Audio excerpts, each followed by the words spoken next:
Hello, welcome to your Scotland update from the Met Office. There's some very wet and windy weather on the way over the next 24 to 48 hours, and we do have warnings in force. More on that in just a moment, because for most places, the rest of Thursday, dry and bright with some sunshine.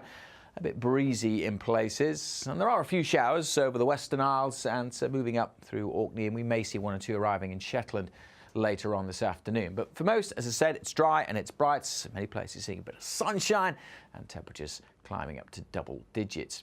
The cloud will increase in the southwest, though, and the first area of rain pushing in here. Quite a bit of uncertainty about exactly where we see some heavy bursts, but notice that line there. That could bring a few problems across the southwest. Some uncertainty, as I said, about exactly how much rain we see, but we do have a yellow warning in force. Could cause some local issues, some local flooding with 20 to maybe 40 millimetres of rain in places.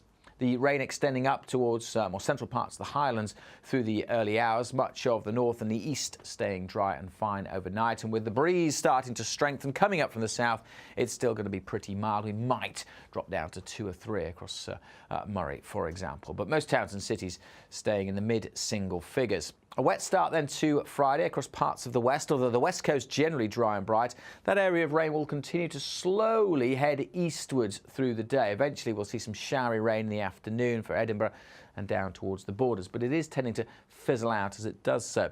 Again, the breeze getting stronger and coming in from the southeast, so cool on the east coast. But again, the Moray Firth may well stay dry and bright along with the Northern Isles and the Western Isles.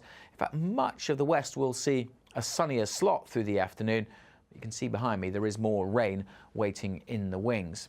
Temperature-wise, well, again, double digits in most places, but feeling a bit cooler as that wind starts to strengthen. And it's really later on Friday, late afternoon into the early evening, we start to see the wet and windy weather really turning up. We do have warnings in force. Heaviest rain most likely over the hills and mountains, the southern uplands, spreading into parts of the Cairngorms, Grampians, the Angus Hills as well. We're looking at 20, 30, possibly over the high ground, 50 millimetres of rain, accompanied by gusts of wind inland of 40 to maybe 50 miles an hour, around coast of possibly 60 miles an hour. It could cause some problems to the transport network. Potentially the heavy rain could cause some flooding issues as well. That wet weather continuing through much of Friday night, slowly heading its way eastwards as we go into the weekend. So we'll start with some rain across the far northeast on Saturday. Once that's gone, we're then left with sunshine and showers. A blustery weekend, plenty of showers around, but it won't rain all weekend. There'll be drier and brighter spells, and it's not especially cold, with temperatures still in double figures. Now, for more details on the weather warnings for tonight and Friday, well, visit the Met Office website or download our app.